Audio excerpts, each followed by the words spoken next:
در روزگاران قدیم و در دل شهر شیراز زیبا مرد ساده‌ای بود که به کفاشی اشتغال داشت. او پینه دوزی بود که روز خود را به وصله کردن پاپوش‌های کهنه می‌گذراند و نامش بهرام بود.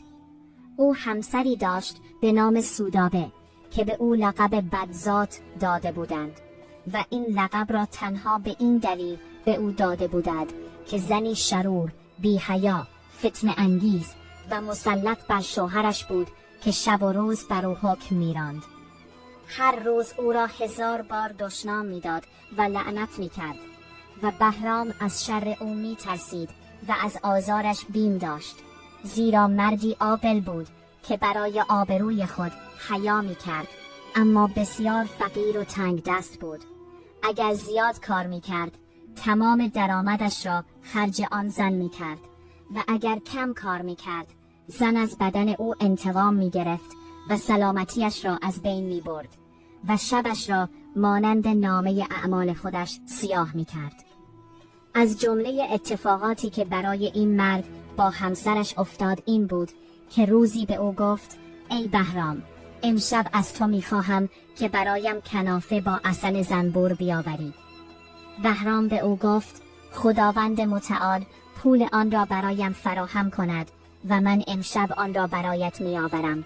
به خدا سوگند امروز هیچ درهمی ندارم، اما پروردگارمان راه را هموار می‌کند. زن با تندی به او گفت: من این حرفها را که فراهم می‌شود یا نمی‌شود نمی‌فهمم. فقط با کنافه با عسل زنبور نزد من بیا و اگر بدون کنافه بیایی شبت را مثل بختت در آن زمان که با من ازدواج کردی و به دستم افتادی سیاه می‌کنم. بهرام گفت: خداوند کریم است. سپس با غمی که از بدنش می‌بارید بیرون رفت، نماز صبح را خواند و دکانش را باز کرد و گفت: پروردگارا، از تو می‌خواهم که به حق این کنافه به من روزی دهی و امشب شر این زن فاجره را از سرم کم کنی. تا نیمه روز در دکان نشست، اما هیچ کاری برایش پیش نیامد. ترس او از همسرش شدت گرفت، پس برخاست و دکان را بست و در کار خود به خاطر کنافه حیران ماند، در حالی که حتی پول خرید نان هم نداشت. او از کنار دکان کنافه پزی گذشت و مبهوت ایستاد و در لحظه‌ای چشمانش پر از اشک شد. کنافه پز گفت: ای استاد بهرام، تو را چه شده که گریه می‌کنی؟ بهرام داستان خود و ستمگری همسرش را برای او بازگو کرد. کنافه پز خندید و با اطمینان گفت: نگران نباش. چند رطل می‌خواهی؟ گفت: 5 رطل. کنافه پز گفت: روغن حیوانی دارم، اما عسل زنبور ندارم، بلکه شیره نیشکر دارم که از آن بهتر است. بهرام خجالت کشید و گفت: آن را با شیره نیشکر بیاور. کنافه پز آن را چنان در روغن و شیره غرق کرد که گویی برای پادشاهان هدیه برده می شود. سپس به اون نان و پنیری داد و گفت: ای بهرام، بدان که تو 15 نصف سکه نقره به من بدهکاری. این نیم سکه را هم برای حمام بگیر و چند روزی مهلت داری تا خداوند به تو روزی دهد. بهرام کنافه نان و پنیر را گرفت و در حالی که برای او دعا می کرد و با دلی شاد به خانه می رفت می گفت: پروردگارا منزهی تو، چقدر بخشنده ای. سپس نزد همسرش رفت. زن پرسید: آیا کنافه آوردی؟ گفت: بله، و آن را جلویش گذاشت. زن به آن نگاه کرد و دید با شیره نیشکر است. گفت: مگر به تو نگفتم با عسل زنبور بیاور؟ تو برخلاف میل من عمل میکنی و آن را با شیره نیشکر میآوری. بهرام از او عذرخواهی کرد و گفت: من آن را نسیه خریدم و پولش را ندادم. زن گفت: این حرفها باطل است. من کنافه را جز با عسل زنبور نمیخورم. و بر او خشم گرفت و کنافه را به صورتش کوبید و گفت: بلند شو ای احمق، یکی دیگر برایم بیاور. و مشتی به صورتش زد که یکی از دندانهایش افتاد و خون بر سینه اش جاری شد. از شدت خشم بهرام یک سیلی ملایم به سر او زد. زن ریش او را گرفت و شروع به فریاد زدن کرد و گفت: ای مسلمانان، ای مسلمانان! همسایگان وارد شدند و ریش او را از دست زن رها کردند و او را سرزنش کرده و به او عیب گرفتند. آنها گفتند ما همه کنافه با شیره نیشکر می‌خوریم. این چه ستمی است که بر این مرد فقیر روا می‌داری؟ این کار برای تو عیب است. و آنقدر با او با ملایمت رفتار کردند تا بین او و همسرش آشتی دادند. اما پس از رفتن مردم زن قسم خورد که از آن کنافه چیزی نخورد. بهرام احساس گرسنگی کرد و با خود گفت او قسم خورده که نخورد، پس من میخورم، و شروع به خوردن کرد. وقتی زن دید که او میخورد شروع به نفرین کرد و گفت انشاءالله که خوردن آن زهری شود که در بدنت جریان یابد. بهرام گفت این حرفها چیست؟ و در حالی که میخورد و میخندید گفت تو قسم خوردی که از این نخوری، پس خدا کریم است. انشاءالله فردا شب برایت کنافه ای با عسل زنبور میآورم و خودت به تنهایی آن را میخوری. مرد بیچاره مدام سعی میکرد دل او را به دست آورد، در حالی که زن او را نفرین میکرد و تا صبح به دشنام دادن ادامه داد. وقتی صبح شد زن آستین بالا زد تا او را بزند. بهرام گفت به من مهلت بده تا یکی دیگر برایت بیاورم. سپس به مسجد رفت، نماز خواند، به دکانش رفت، آن را باز کرد و نشست.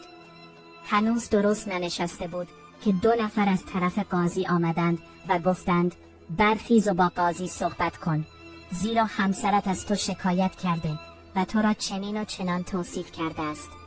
بهرام او را شناخت و گفت خداوند متعال زندگی را بر او تلخ کند.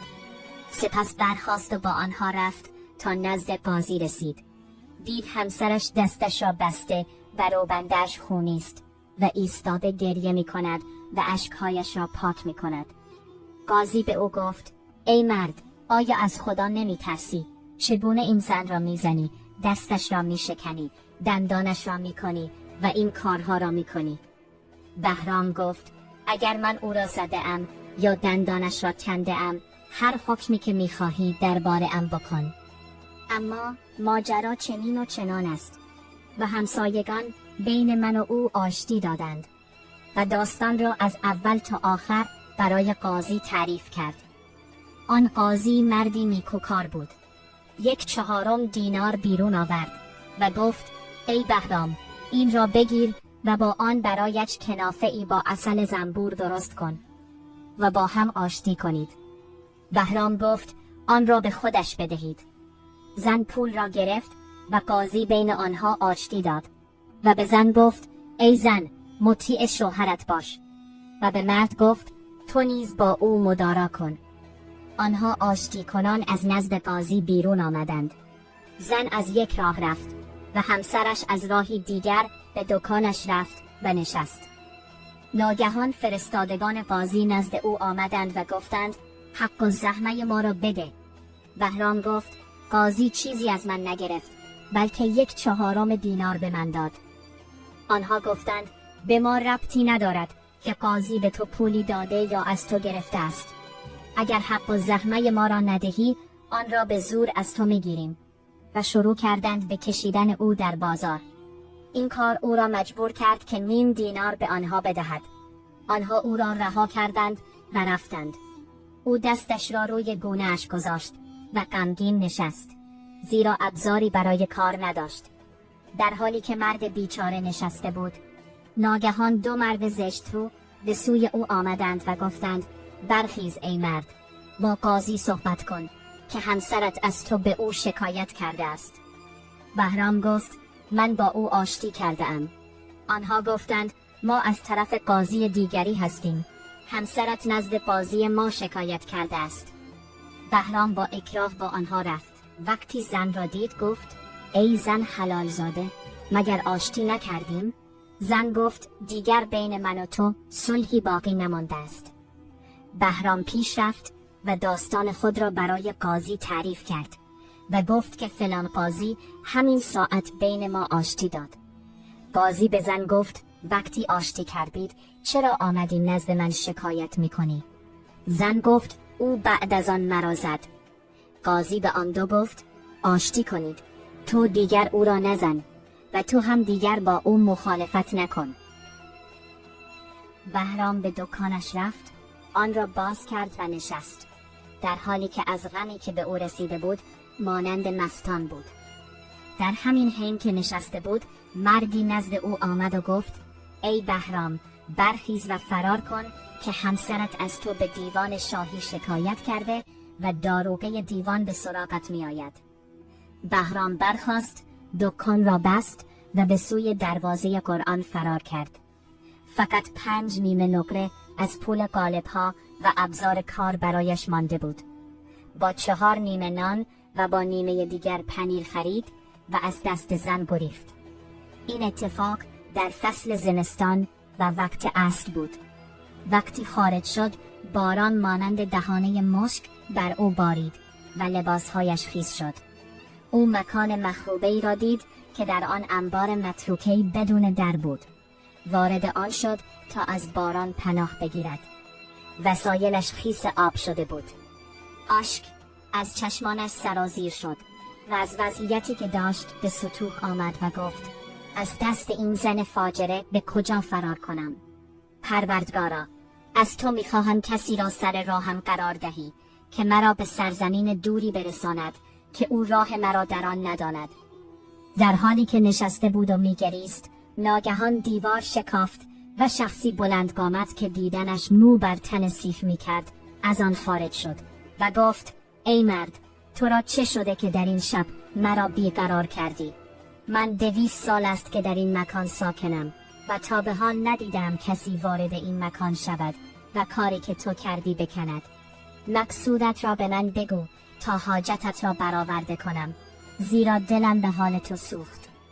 بهرام پرسید: تو کیستی و چه کاره ای؟ گفت: من موکل این مکان هستم. بهرام تمام ماجراهایی را که با همسرش برایش پیش آمده بود برای او تعریف کرد. صاحب مکان گفت: آیا می‌خواهی تو را به سرزمینی برسانم که همسرت راهی به آن پیدا نکند؟ بهرام گفت: بله. جنی گفت: پس بر پشتم سوار شو. بهرام سوار شد و او را برداشت و از بعد از نماز عشا تا طلوع فجر با او پرواز کرد و او را بر قله کوه بلندی فرود آورد و گفت: ای انسان، از این کوه پایین برو. آستانه شهری را می‌بینی، وارد آن شو. همسرت راهی به تو نخواهد یافت و نمی‌تواند به تو برسد. سپس او را رها کرد و رفت. بهرام حیران و مبهوت با خود ماند تا اینکه خورشید طلوع کرد. با خود گفت: بلند شوم و از بالای این کوه به شهر پایین بروم، زیرا نشستنم در اینجا فایده‌ای ندارد. از کوه پایین آمد و شهری با دیوارهای بلند، کاخهای برافراشته و ساختمانهای تزئین شده دید که تفرجگاهی برای بینندگان بود. از دروازه شهر وارد شد و دید که شهر قلب غمگین را شاد می کند.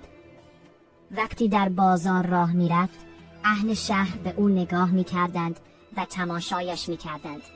دور او جمع شدند و از لباسش تعجب کردند، زیرا لباسش شبیه لباسهای آنها نبود. مردی از اهل شهر به او گفت: آیا تو غریبه ای؟ بهرام گفت: بله. پرسید: از کدام شهر هستی؟ بهرام گفت: از شهر سعادتمند شیراز. مرد پرسید: چند وقت است که از آن جدا شده ای؟ بهرام گفت: دیروز عصر از آن جدا شدم. مرد به او خندید و گفت: ای مردم، بیایید این مرد را ببینید و بشنوید چه میگوید. او ادعا می کند که از شیراز است و دیروز عصر از آن خارج شده است. همه خندیدند و مردم دورش جمع شدند و گفتند: ای مرد، آیا دیوانه ای که این حرف را میزنی؟ چگونه ادعا میکنی که دیروز وقت عصر از شیراز جدا شده ای و امروز اینجا هستی، در حالی که بین شهر ما و شیراز 1 سال کامل فاصله است؟ بهرام به آنها گفت: دیوانه جز شما نیستید، اما من در گفته‌ام صادقم و این نانی است که پخته شده و هنوز با من تازه است. و نان را به آنها نشان داد. مردم شروع به تماشای او و تعجب از او کردند، زیرا نان او شبیه نان سرزمین آنها نبود. جمعیت دور او زیاد شد و به یکدیگر می گفتند: آیا این نان شیراز است؟ نگاه کنید. او در آن شهر شهرت و ماجرایی پیدا کرد. برخی از مردم حرفش را باور می کردند و برخی او را دروغگو می خواندند و مسخرش می کردند. در حالی که آنها در این حالت بودند، ناگهان تاجری به سوی آنها آمد که سوار بر قاطری بود و 2 غلام پشت سرش بودند. او مردم را پراکنده کرد و گفت: ای مردم، آیا شرم نمی کنید که این مرد غریب را آزار می دهید، مسخره اش می کنید و به او می خندید؟ شما را با او چه کار؟ و آنقدر آنها را سرزنش کرد تا از اطراف او طردشان کرد و هیچ کس نتوانست پاسخی به او بدهد. سپس به بهرام گفت: ای برادر، از این مردم نگران نباش، آنها حیا ندارند. سپس او را برد تا وارد خانه ای وسیع و تزیین شده کرد و او را در جایگاه پادشاهان نشاند. به غلامان دستور داد صندوقی را باز کردند و لباس تاجری برایش آوردند و به او پوشاندند. بهرام مردی خوش سیما بود و گویی شاه بندر تجار شد. سپس آن تاجر خواست تا سفره غذا را آماده کنند. آنها سفره‌ای پر از غذاهای لذیذ از انواع مختلف جلوی آنها گذاشتند. او خورد و نوشید. پس از آن مرد به بهرام گفت: ای برادر، نامت چیست؟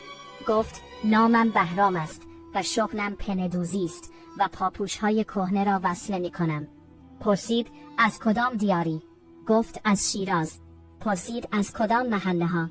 بهرام پرسید: آیا تو شیراز را می‌شناسی؟ مرد گفت: من از فرزندان شیراز هستم.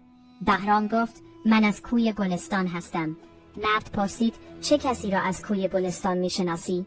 پاسخ داد: فلانی و فلانی را می‌شناسم و افراد زیادی را برایش برشمرد. مرد پرسید: آیا استاد محمود عطار را می‌شناسی؟ بهرام گفت: او همسایه دیوار به دیوار من است. پرسید: آیا او حالش خوب است؟ گفت: بله. پرسید: چند فرزند دارد؟ بهرام گفت: 3 تا دارد، سهراب، فرهاد و کامران. پرسید: حال فرزندانش چگونه است؟ بهرام گفت: سهراب خوب است و عالمی است که تدریس می کند. فرهاد عطار است و دکانی کنار دکان پدرش باز کرده است. پس از آن که ازدواج کرد و همسرش پسری به نام بیژن برایش به دنیا آورد. مرد گفت: خداوند به تو مژده خیر دهد. بهرام ادامه داد: اما کامران، او دوست دوران کودکی من بود و ما همیشه با هم بازی می کردیم. یک روز رفت و راهش معلوم نشد. او 20 سال است که غایب است و کسی خبری از او نیاورده است. مرد گفت: من کامران پسر استاد محمود عطار هستم و تو دوست منی ای بهرام. بهرام غافلگیر شد و با یکدیگر احوال پرسی کردند. پس از احوال پرسی کامران گفت: ای بهرام، دلیل آمدنت از شیراز به این شهر را به من بگو.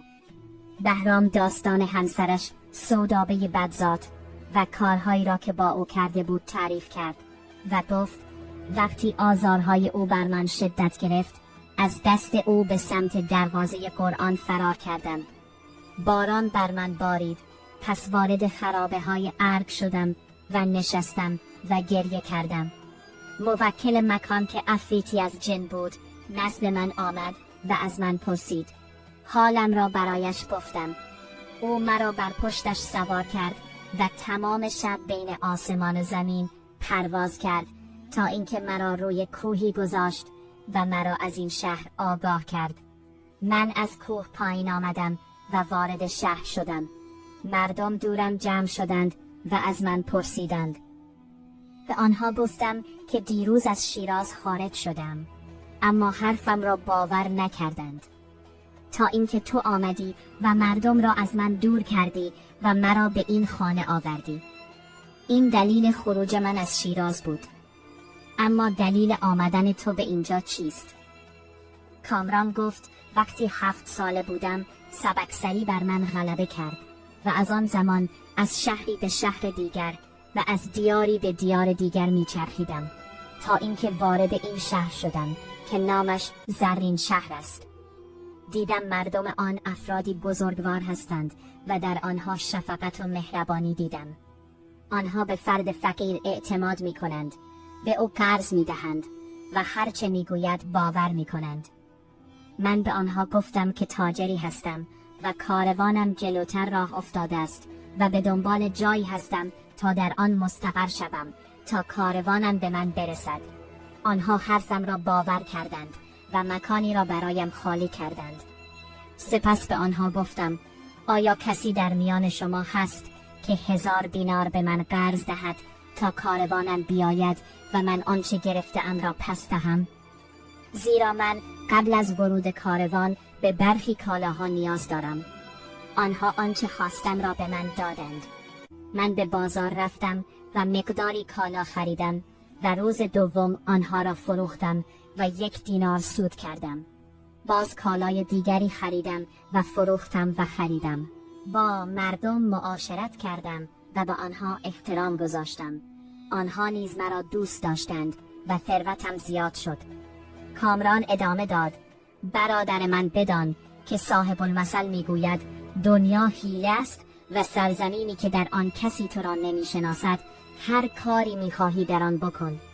تو اگر به هر کس که از تو پرسید بگویی من پینه دوزی فقیرم که از دست همسرم فرار کردم و دیروز از شیراز خارج شده ام، تو را باور نمی کنند و تا زمانی که در این شهر اقامت داری مضحکه آنها می شوی.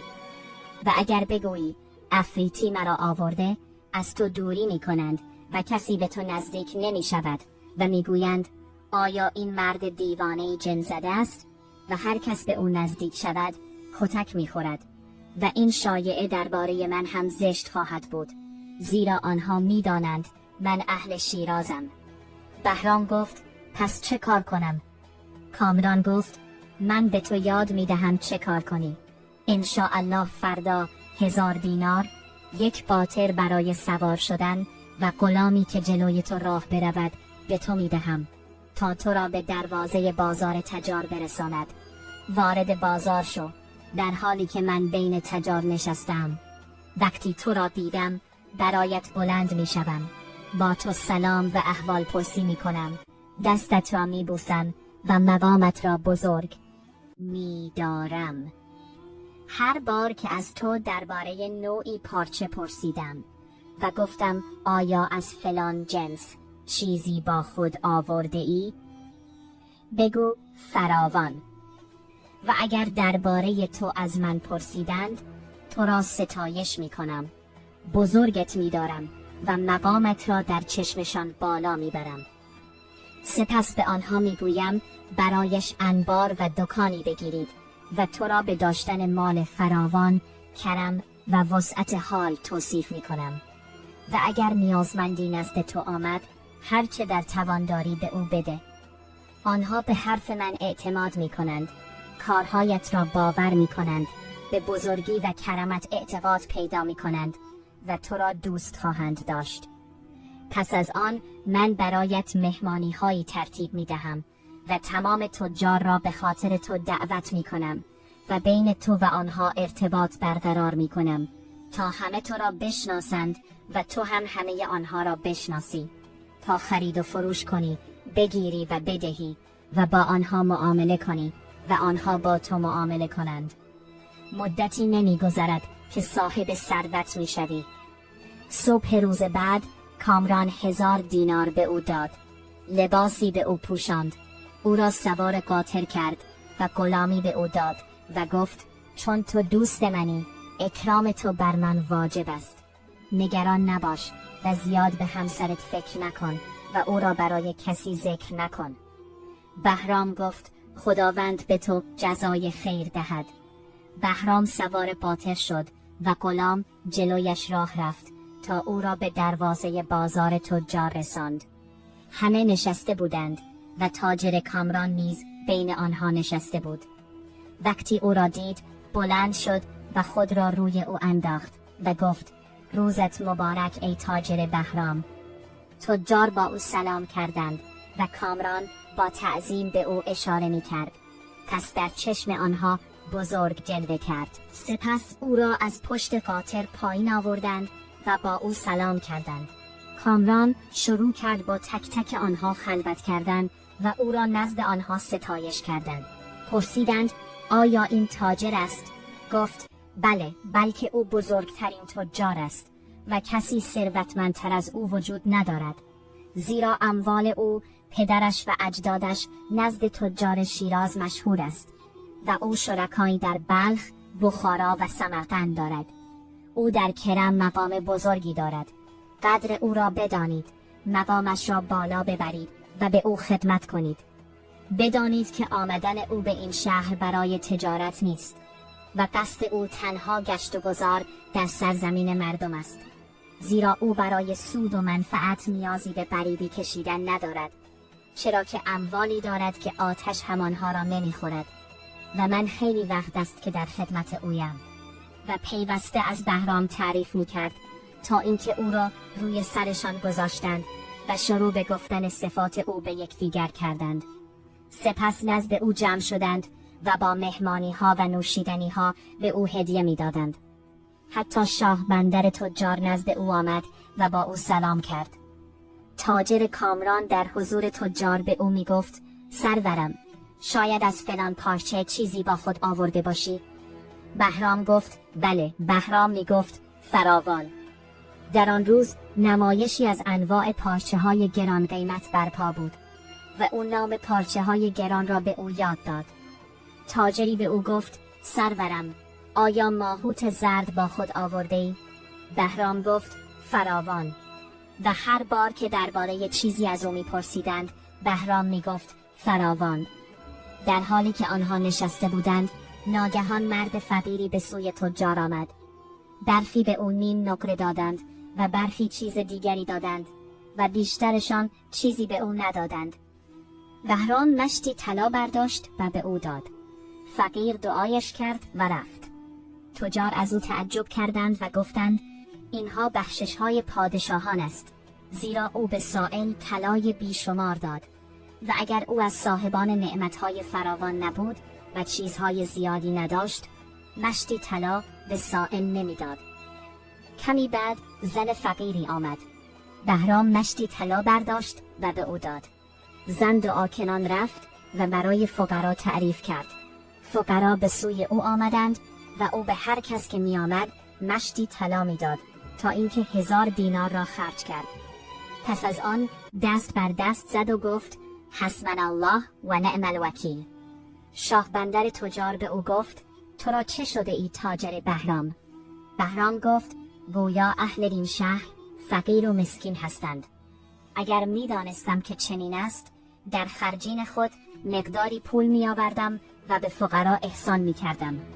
من می ترسم غریبیم طولانی شود و از اخلاق من این است که سائل را رد نمی کنم.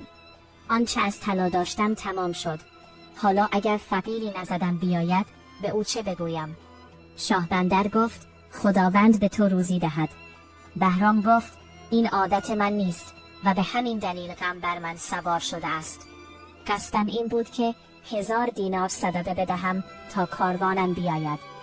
شاه بندر گفت عیبی ندارد و برخی از پیروانش را فرستاد و 1000 دینار برایش آورد و به او داد. بهرام شروع کرد به دادن طلا به هر فقیری که از کنارش میگذشت تا اینکه اذان ظهر شد. وارد مسجد شد و نماز ظهر را خواند و آنچه از 1000 دینار برایش مانده بود بر سر نمازگزاران ریخت و مردم متوجه او شدند. سپس به تاجر دیگری رو کرد و از او 1000 دینار گرفت و آن را نیز تقسیم کرد. هنوز دروازه بازار را نبسته بودند که 5000 دینار گرفت و پخش کرد و به هر کس که چیزی از او می گرفت می گفت تا کاروان بیاید. هنگام غروب تجار او را دعوت کردند و همه تجار با او دعوت شدند و او را در صدر مجلس نشاندند. او جز از پارچه ها و جواهرات سخن نمی گفت و هر بار که چیزی برایش ذکر می کردند می گفت از آن فراوان دارم، از آن فراوان دارم. روز دوم به بازار رفت و شروع کرد به گرفتن پول از تجار و پخش آن بین فقرا. و به مدت 20 روز در همین حال بود تا اینکه 60,000 دینار از مردم گرفت و نه کاروانی آمد و نه اثری از کاروان پیدا شد. مردم به خاطر اموالشان به صدا درآمد و گفتند کاروان تاجر بهرام نیامد و تا کی او اموال مردم را میگیرد و به فقرا میدهد. یکی از آنها نظر داد بهتر است با همشهریش تاجر کامران صحبت کنیم. نزد کامران آمدند و گفتند ای تاجر کامران، کاروان تاجر بهرام هنوز نرسیده است. کامران به آنها گفت صبر کنید، حتما به زودی می آید. سپس کامران با بهرام خلوت کرد و به او گفت ای بهرام، این چه کارهایی است؟ آیا من به تو گفتم نان را بپز یا آن را بسوزان؟ تجار به خاطر اموالشان اعتراض کردند و به من خبر دادند که 60,000 دینار بدهکار شده ای که گرفتی و بین فقرا پخش کرده ای. از کجا می‌خواهی بدهی مردم را بپردازی در حالی که نمی فروشی و نمی خری؟ بهرام گفت مگر چه شده؟ 60,000 دینار چه ارزشی دارد؟ خدا بزرگ است. کامران پرسید آیا اصلاً کاروانی داری؟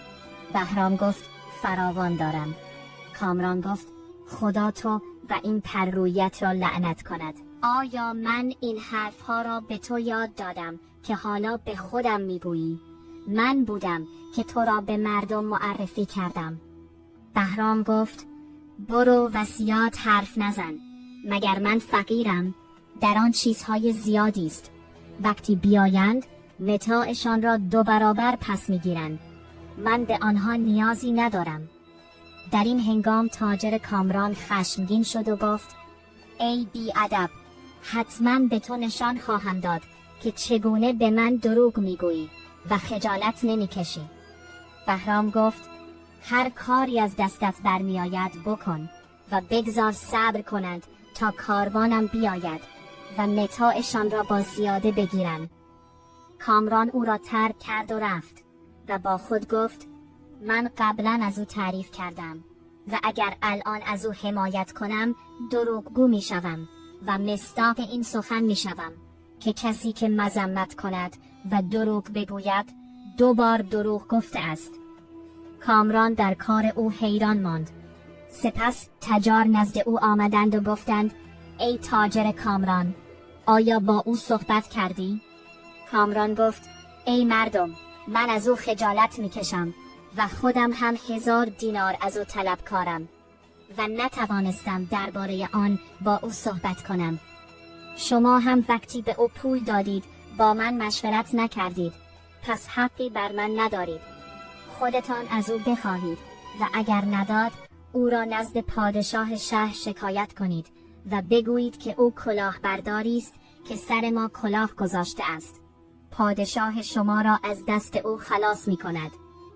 در این هنگام آنها نزد پادشاه رفتند و ماجرا را برای او بازگو کردند و گفتند ای پادشاه زمان، ما در کار خود با این تاجر که کرمش بیش از حد است حیران مانده ایم.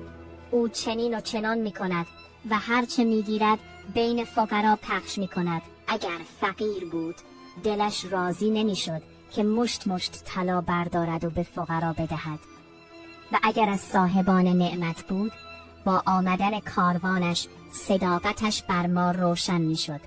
ما کاروانی برای او نمی بینیم، با اینکه ادعا می کند کاروانی دارد که پیش از او راه افتاده است. هر بار که نام پارچه‌ای را میبریم میگوید از آن فراوان دارم. مدتی گذشته و خبری از کاروانش نیست و ما 60,000 دینار از او طلبکار شدیم و همه آن را بین فقرا پخش کرده است، در حالی که مردم بهرام را ستایش می کنند و کرم او را می ستایند. آن پادشاه طمعکارتر از مردم بود. وقتی از کرم و سخاوت او شنید طمع بر او چیره شد و به وزیرش گفت اگر این تاجر اموال زیادی نداشت این اتفاقات از او سر نمیزد. حتما کاروانش خواهد آمد و این تجار نزد او جمع می شوند و اموال زیادی بین آنها پخش می کند. من از آنها به این مال سزاوارترم. قصدم این است که با او معاشرت کنم و به او محبت ورزم تا کاروانش بیاید و آنچه این تجار از او میگیرند من بگیرم و دخترم را به عقد او درآورم تا مال او به مال من بپیوندد. وزیر گفت ای پادشاه زمان، من فکر می کنم او فقط یک کلاهبردار است و کلاهبردار خانه طمعکار را ویران می کند. پادشاه گفت ای وزیر، من او را امتحان می کنم و می فهمم کلاهبردار است یا راستگو. ما به دنبال او می فرستیم و او را می آوریم. وقتی نشست او را اکرام می کنم و گوهری به او می دهم. اگر آن را شناخت یا قیمت آن را دانست صاحب خیر و نعمت است و اگر نشناخت کلاهبرداری تازه به دوران رسیده است و او را به بدترین شکل خواهم کشت. سپس پادشاه به دنبال او فرستاد و او را حاضر کرد. وقتی وارد شد سلام کرد و پادشاه جواب سلامش را داد و او را در کنار خود نشاند و پرسید آیا تو تاجر بهرام هستی؟ گفت بله. پادشاه گفت تجار ادعا می کنند که 60,000 دینار از تو طلبکارند. آیا آنچه می گویند راست است؟ بهرام گفت بله. پادشاه پرسید چرا اموالشان را نداده ای؟ بهرام گفت صبر کنند تا کاروانم بیاید و من 2 برابر به آنها می دهم. اگر طلا بخواهند طلا می دهم، اگر نقره بخواهند نقره می دهم و اگر کالا بخواهند کالا می دهم و کسی که 1000 تا طلب دارد در ازای حفظ آبرویم نزد فقرا 2000 تا به او می دهم. سپس پادشاه گفت ای تاجر این را بگیر و ببین جنسش چیست و چقدر می ارزد و گوهری به او داد. پادشاه آن را به 1000 دینار خریده بود و به آن می بالید. بهرام آن را در دست گرفت و با انگشت شست و اشارش آن را مالید و شکست، زیرا گوهر نازک بود و تحمل نداشت. پادشاه گفت برای چه گوهر را شکستی؟ بهرام خندید و گفت ای پادشاه زمان، این چه گوهری است؟ این یک تکه معدن، شیشه یا سنگ بی ارزش است که 1000 دینار می ارزد. چگونه به آن می گویی گوهر؟ قیمت گوهر واقعی 70,000 دینار است. به این می گویند قطعه معدن و گوهر تا زمانی که به اندازه گردو یا تخم مرغ نباشد پیش من ارزشی ندارد و به آن توجهی نمی کنم. چگونه پادشاهی هستی و به این میگویی گوهر در حالی که یک قطعه معدن است به ارزش 1000 دینار؟ اما شما معذورید چون فقیرید و ذخایری که ارزش داشته باشد ندارید. پادشاه گفت ای تاجر آیا از جواهراتی که میگویی داری؟ بهرام گفت فراوان دارم. طمع بر پادشاه غلبه کرد و گفت آیا جواهرات سالم به من میدهی؟ بهرام گفت تا کاروان بیاید فراوان به تو میدهم و هرچه بخواهی از آن فراوان دارم و بدون قیمت به تو میدهم. پادشاه نزد تجار رفت و گفت به دنبال کار خود بروید و تا آمدن کاروان صبر کنید، سپس مالتان را از من بگیرید. تجار رفتند. این داستان بهرام و تجار بود. اما پادشاه رو به وزیر کرد و گفت با تاجر بهرام با ملایمت رفتار کن و با او هم صحبت شو و نام دخترم را پیش او ببر تا با او ازدواج کند و من از این خیراتی که نزد اوست بهره مند شوم. وزیر گفت ای پادشاه زمان، وضعیت این مرد برای من خوشایند نیست و گمان میکنم کلاهبردار و دروغگوست. این حرفها را رها کن تا دخترت را برای هیچ از دست ندهی. وزیر قبلا اصرار کرده بود که پادشاه دخترش را به او بدهد، اما وقتی دختر مطلع شد راضی به ازدواج با وزیر نشد.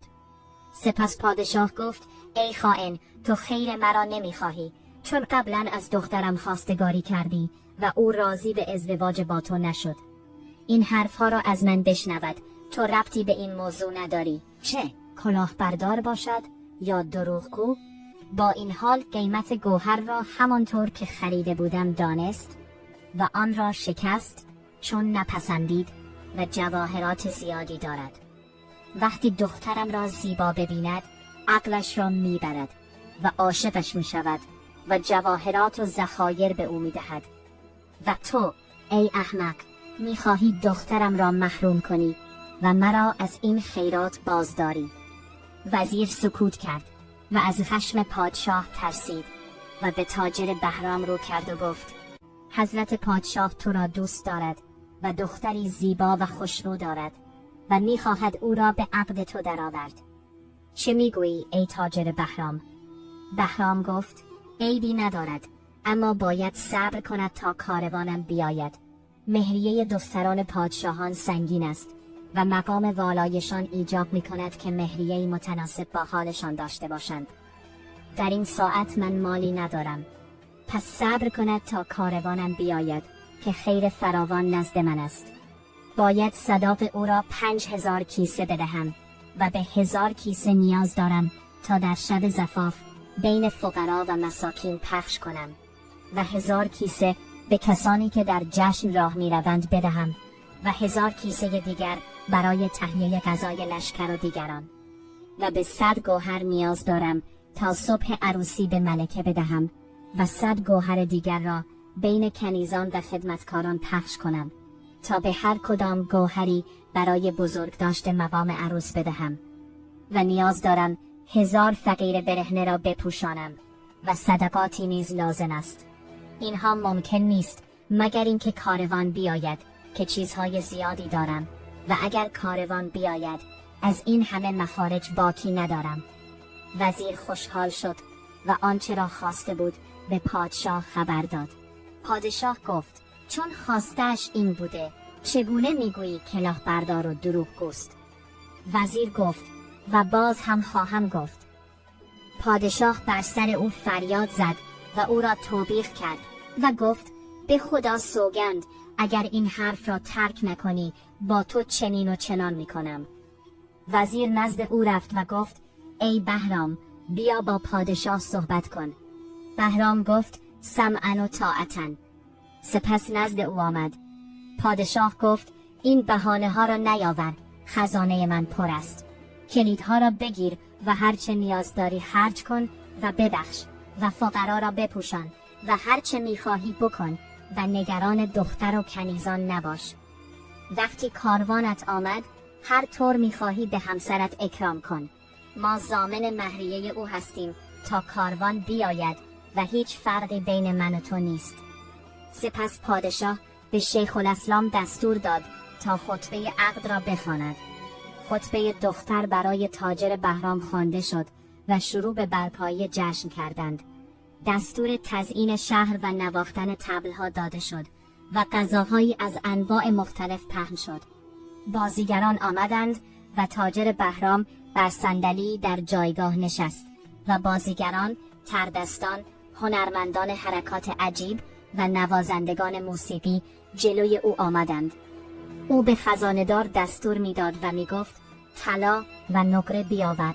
خزانه‌دار طلا و نقره میآورد و او بین تماشاگران میچرخید و به هر کس که در جشن بازی میکرد پول میداد.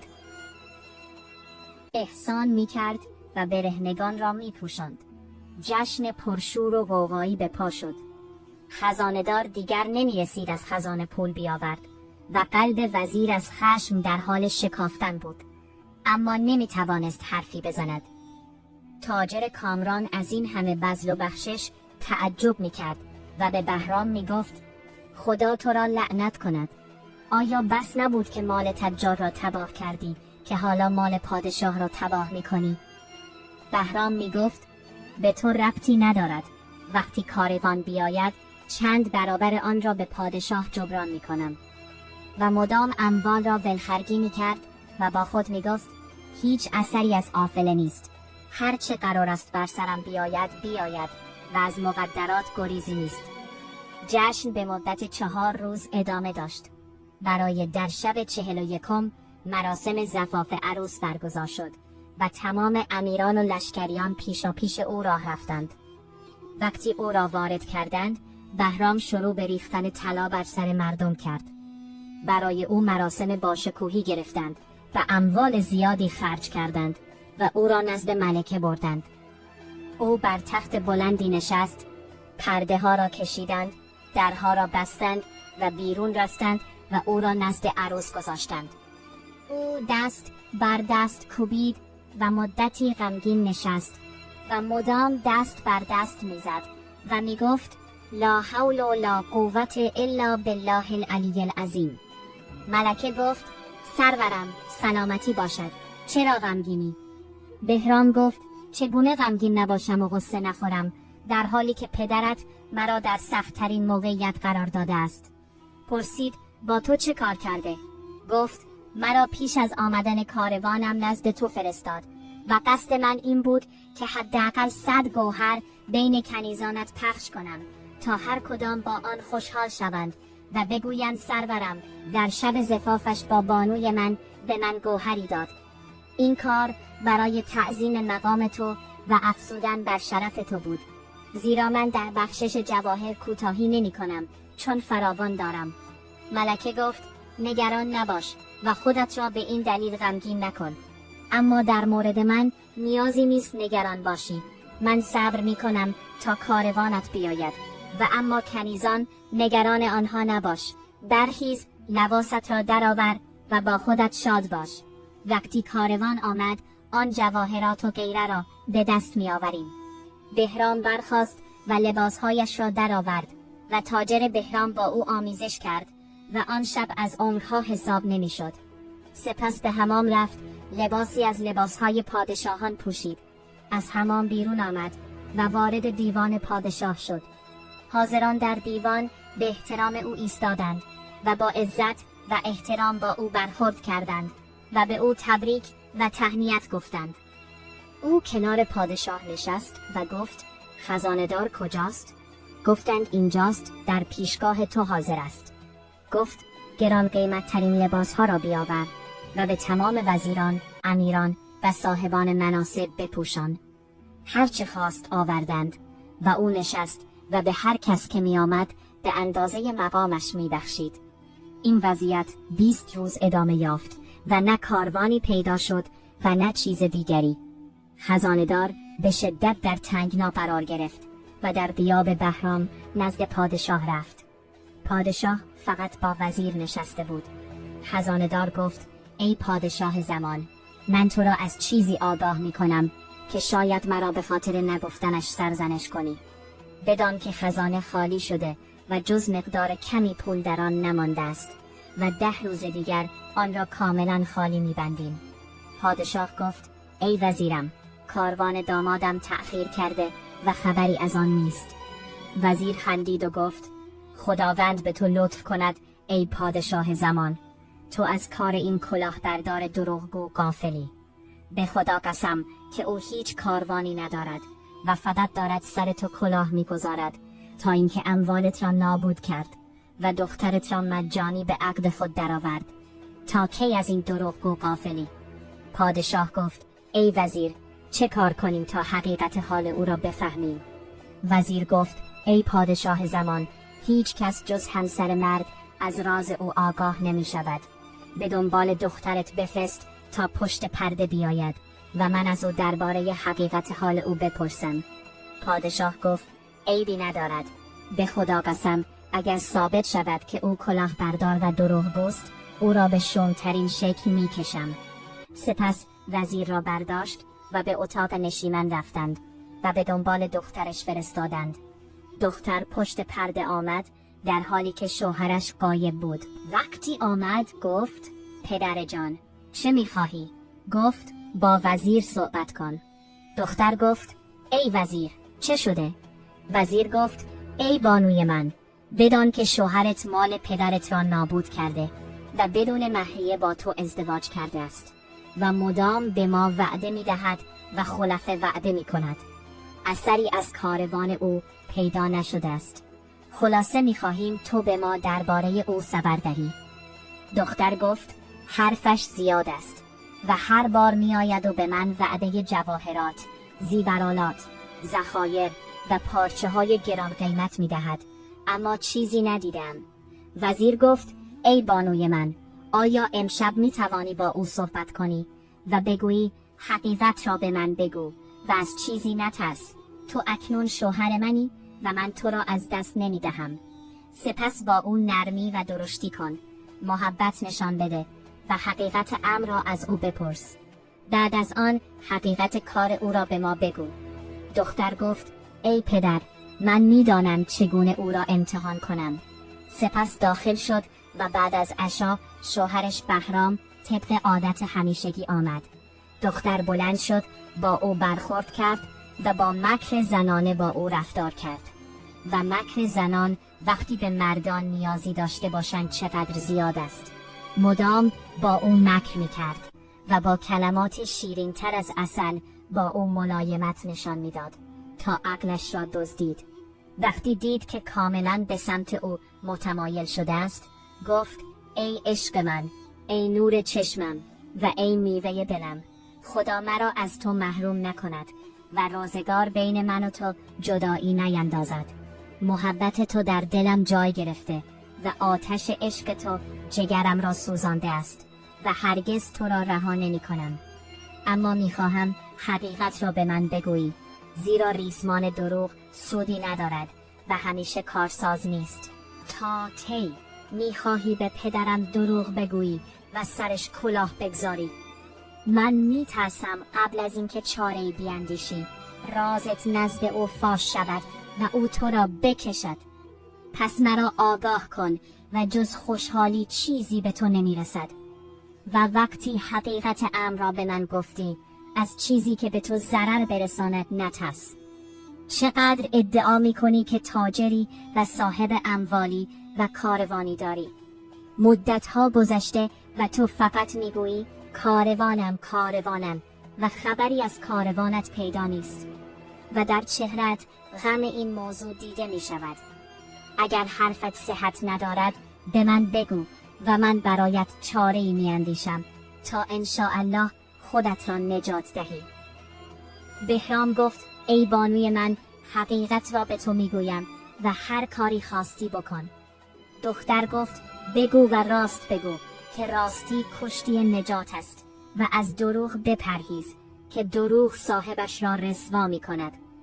بهرام گفت ای بانوی من، بدان که من نه تاجر هستم و نه کاروان و نگهبانی دارم.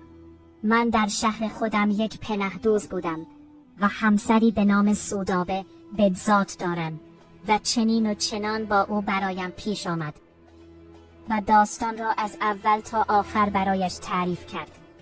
دختر خندید و گفت تو در دروغگویی و کلاهبرداری ماهری. بهرام گفت خداوند متعال تو را برای پوشاندن عیبها و رفع گرفتاریها نگه دارد. دختر گفت بدان که تو سر پدرم کلاه گذاشتی و با دروغگویی های زیادت او را فریب دادی تا اینکه از روی طمع مرا به تو داد. سپس مال او را نابود کردی.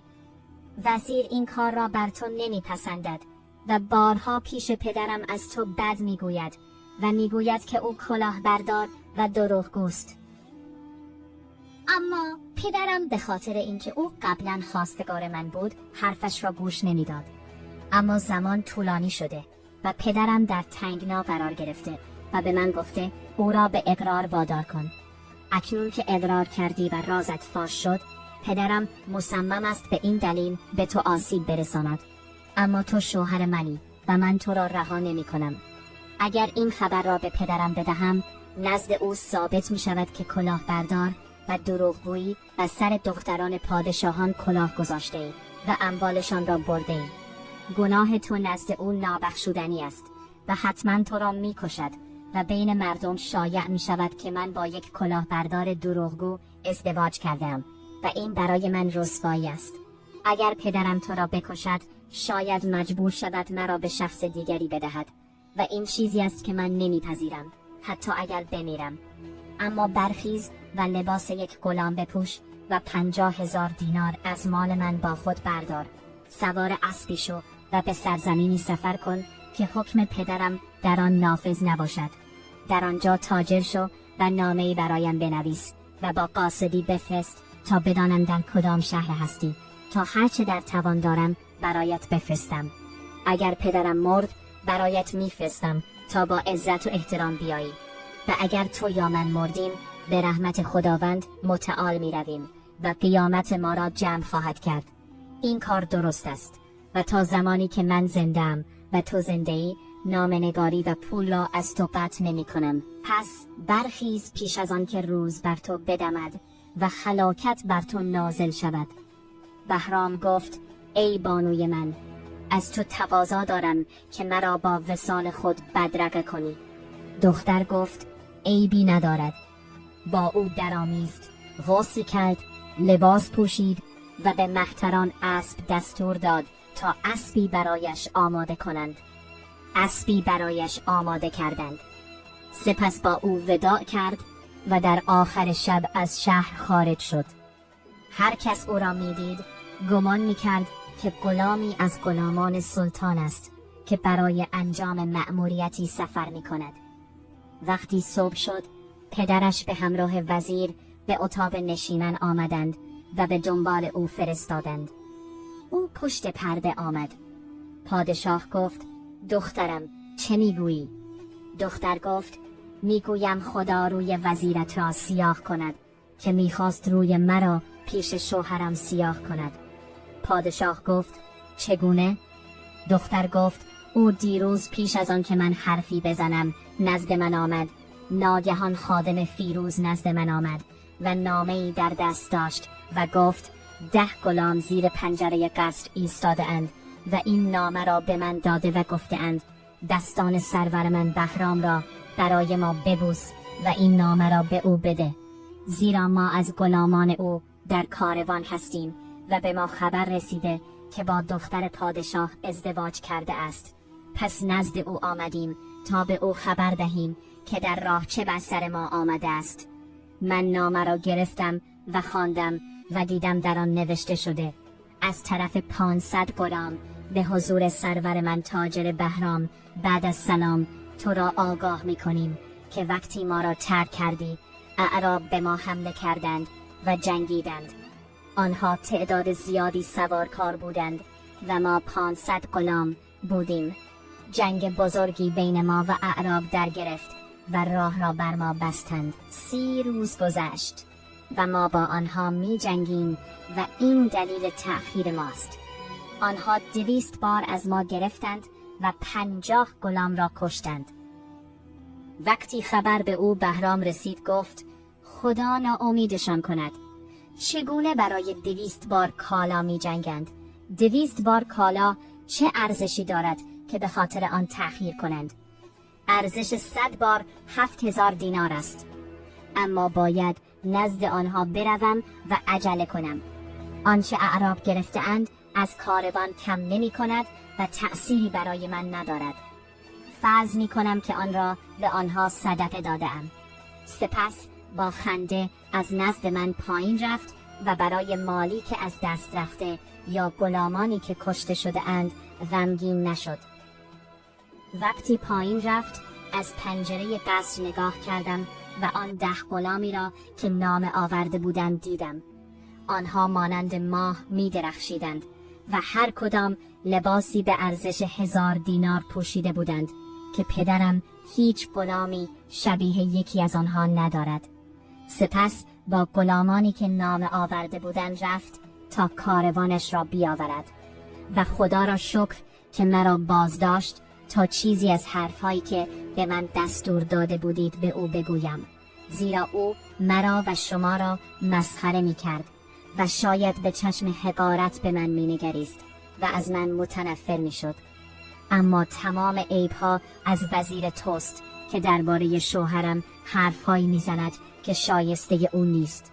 پادشاه گفت ای دخترم، جانم فدای تو و شوهرت. به این موضوع فکر نکن. از روزی که وارد کشور ما شده به فقرا صدقه می دهد و انشاءالله به زودی با کاروان می آید و خیر زیادی از او به ما می رسد. پادشاه به دختر دلداری داد و وزیر را توبیخ کرد و خیانتهایش را بر سرش آوار کرد. این داستان پادشاه بود. اما تاجر بهرام سوار بر اسب شد و در بیابان به فقیرترین حال رسید. حیران بود و نمیدانست به کدام شهر برود.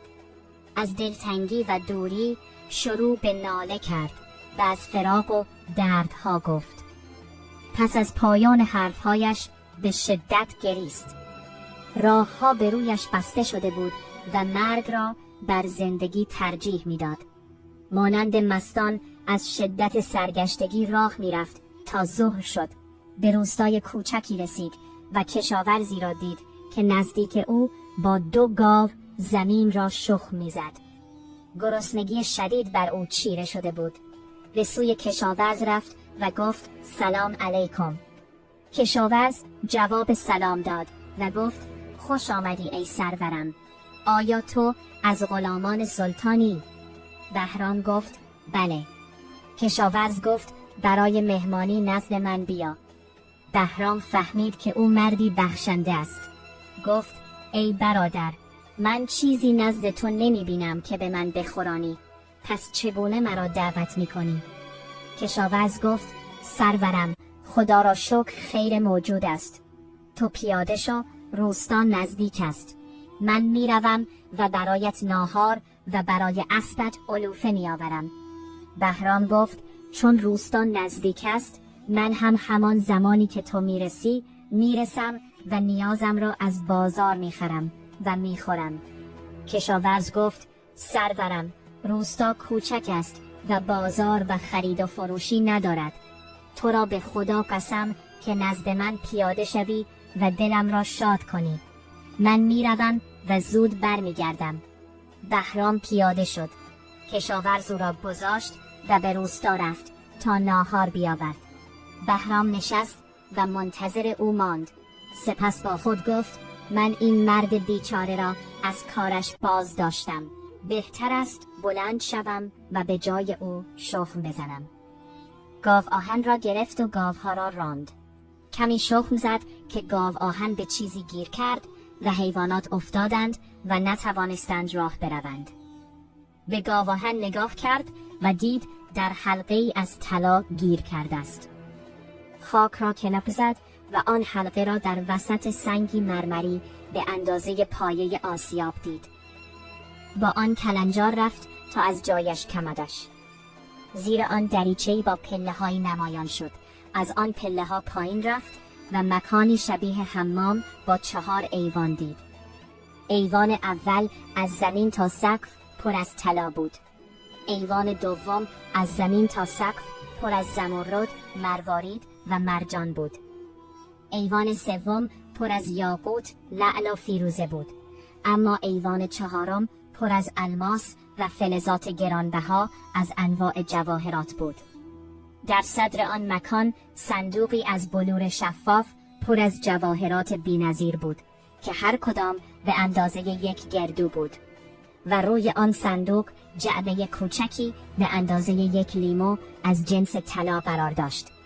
وقتی آن را دید تعجب کرد و بسیار خوشحال شد و گفت عجبا، چه چیزی در این جعبه است؟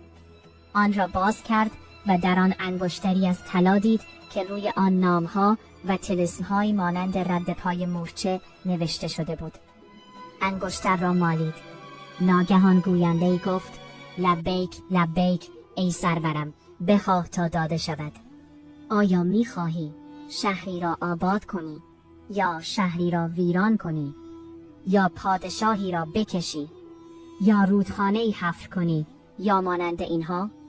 هر چه بخواهی به اذن پادشاه جبار، خالق شب و روز، انجام می شود. بهرام گفت ای مخلوق پروردگار، تو کیستی و چه کاره ای؟ گفت من خادم این انگشترم که در خدمت مالک آن هستم. هر چه از خواسته ها بخواهد برایش برآورده می کنم. من سلطانی بر یاوران جنی هستم و تعداد لشکریان من 72 قبیله است که هر قبیله 2 میلیون نفر است و هر یک از 1000 نفر 1000 مارد را فرماندهی می کند و هر مارد 1000 یاور را و هر یاور 1000 شیطان را و هر شیطان 1000 جنی را. همه آنها تحت فرمان من هستند و نمی توانند از دستورم سرپیچی کنند. من موکل این انگشترم و نمی توانم از مالکش نافرمانی کنم و اکنون تو مالک آن شده ای و من خادم تو شده ام. پس هر چه می خواهی بخواه که من شنوای حرف تو و مطیع فرمان تو هستم. اگر هر وقت در خشکی یا دریا به من نیاز داشتی انگشتر را بمال، مرا نزد خود میابی. و زنهار که آن را 2 بار پشت سر هم بمالی، که مرا با آتش رسما میسوزانی و نابودم میکنی و بعد پشیمان میشوی. اکنون تو را از حالم آگاه کردم و سلام. بهرام پرسید نامت چیست؟ گفت نامم فرخزاد است. بهرام گفت ای فرخزاد، این مکان چیست؟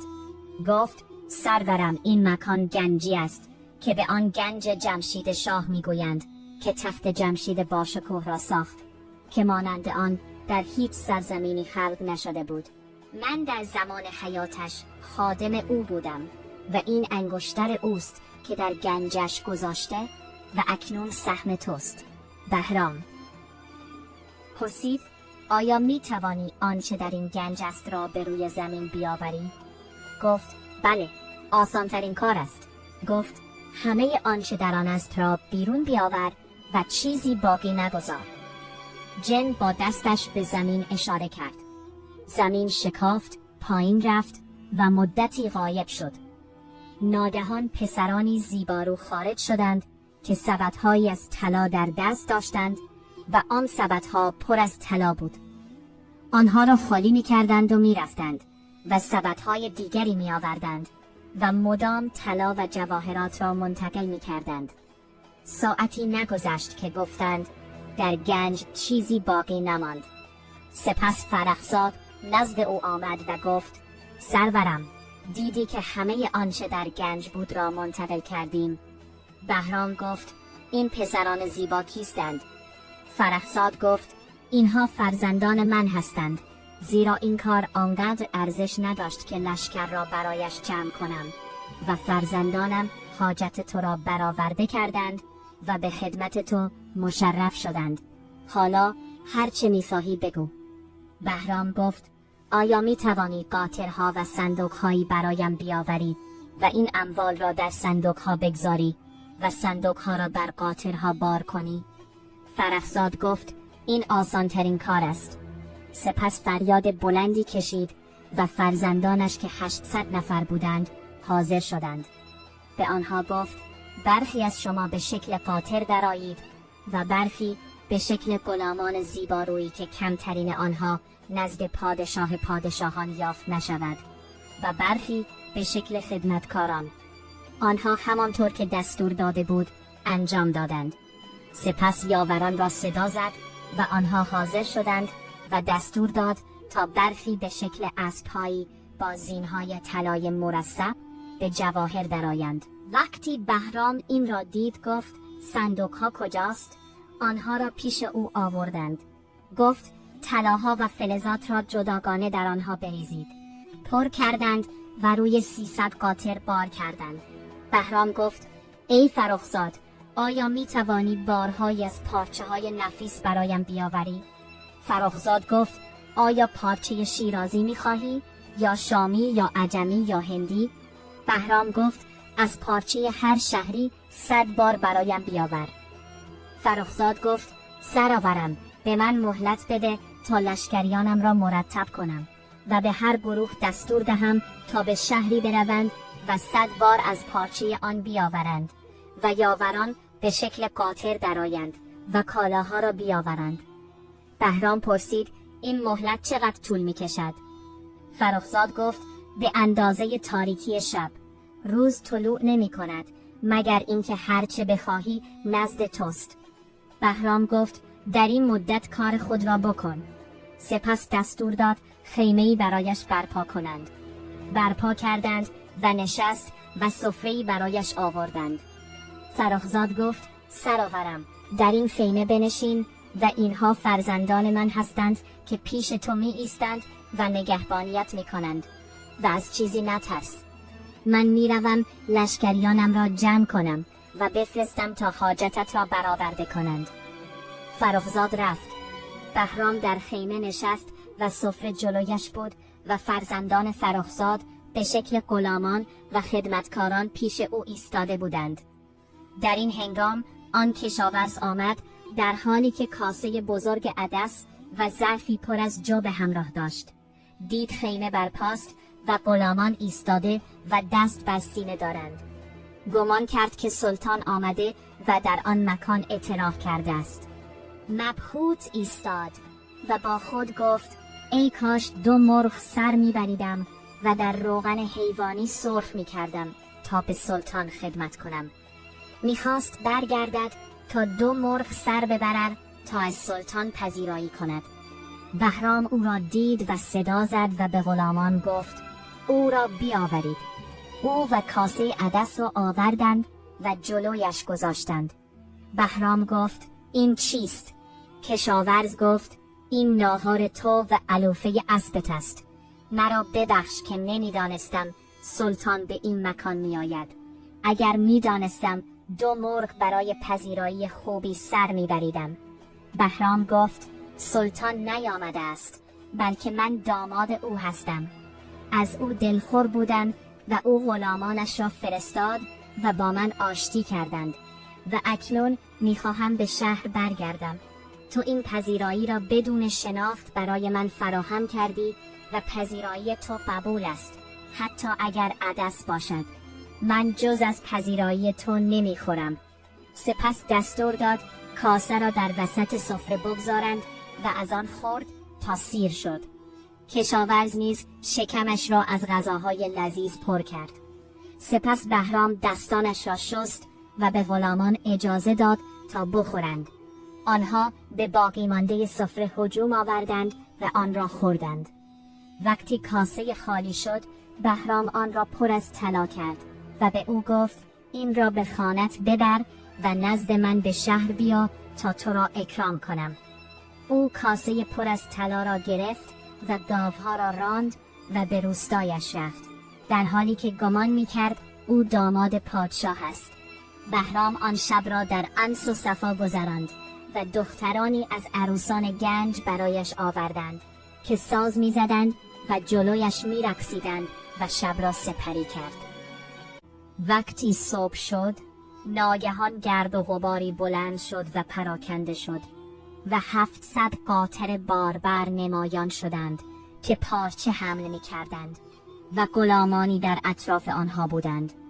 فرخزاد سوار بر قاطری به شکل قافله سالار بود و جلویش صندوقی از طلای درخشان مرصع به جواهر قرار داشت.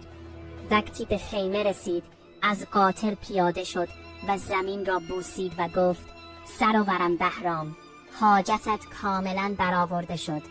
این صندوق دارای لباسی از گنج است که در میان لباسهای پادشاهان مانندی ندارد.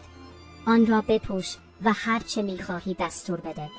بهرام گفت ای فرخزاد، میخواهم نامه ای برایت بنویسم که با آن به شهر زرین شهر بروی و نزد عمویم پدر زنم پادشاه بروی و جز در شکل یک قاصد خوشرو نزد او نروی.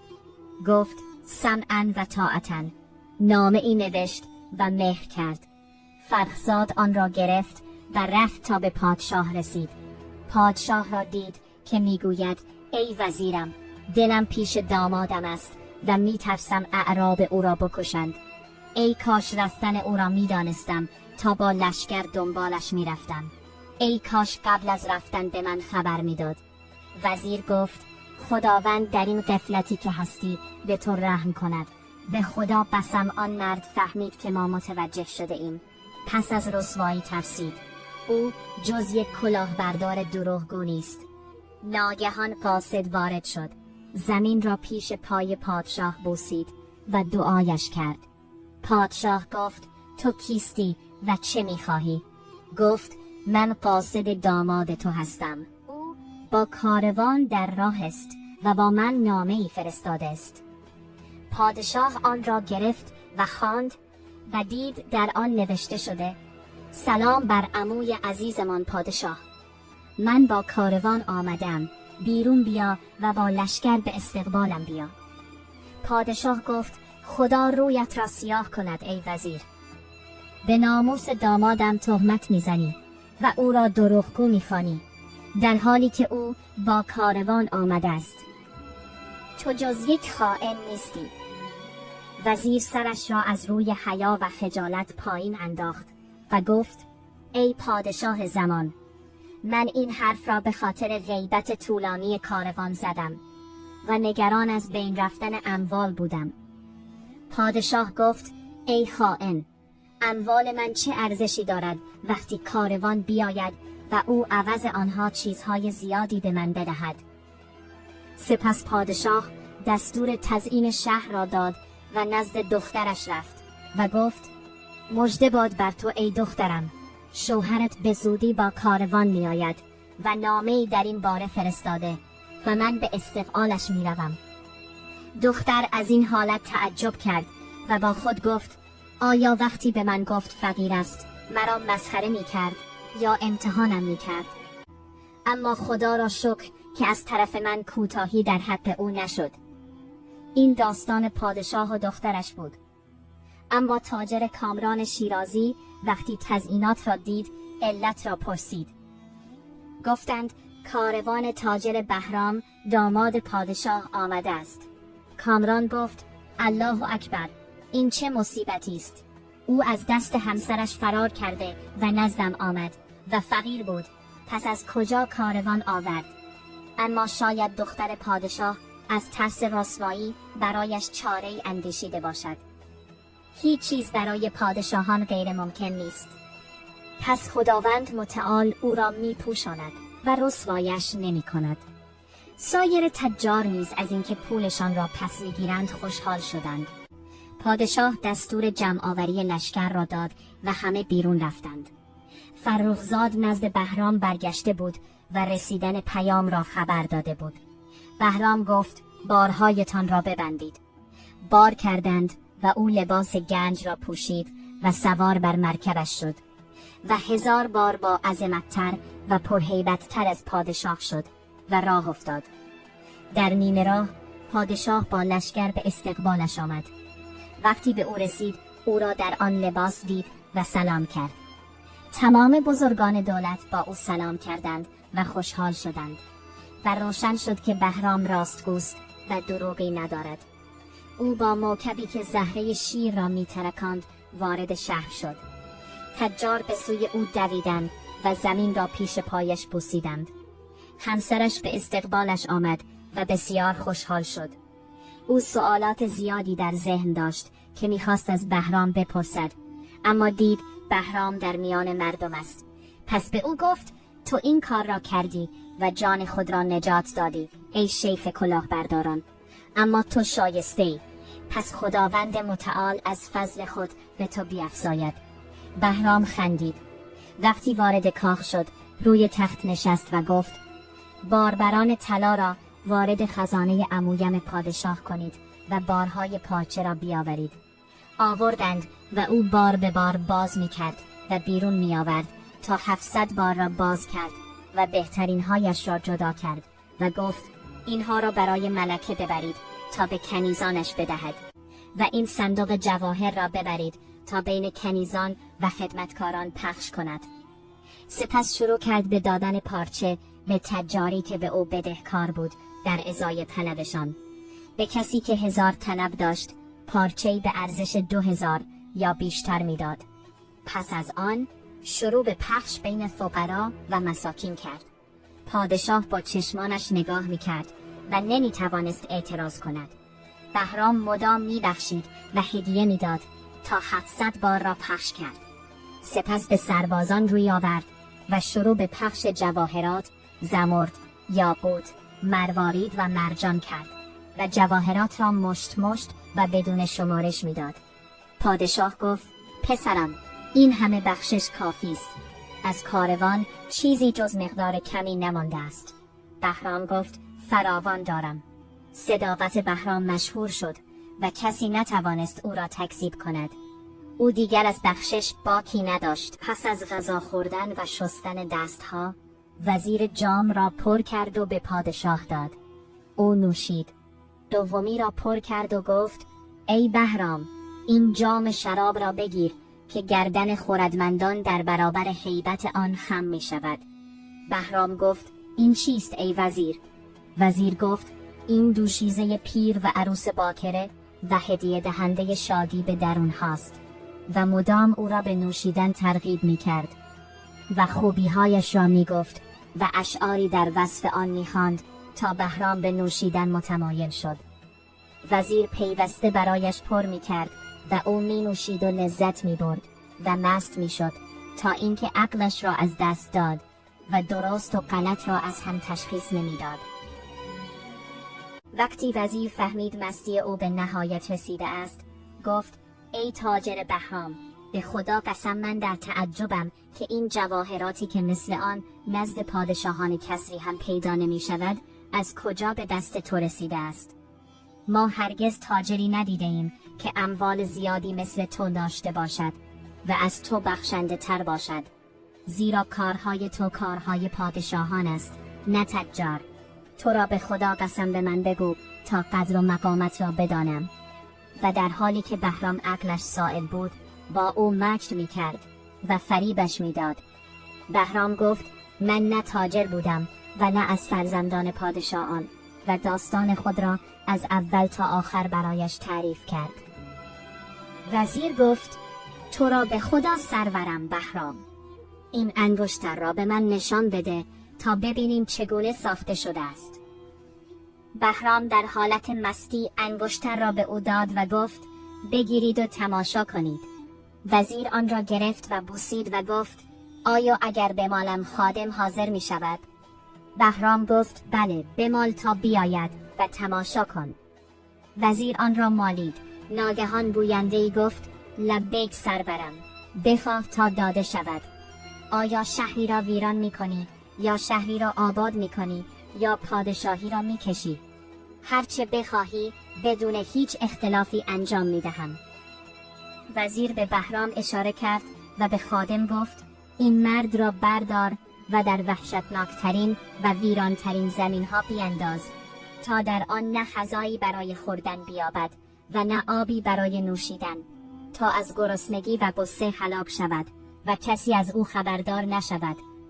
خادم او را ربود و بین آسمان و زمین پرواز کرد. وقتی بهرام این را دید، یقین به هلاکت و سردرگمی پیدا کرد. گریست و گفت: ای فرخزاد، مرا کجا میبری؟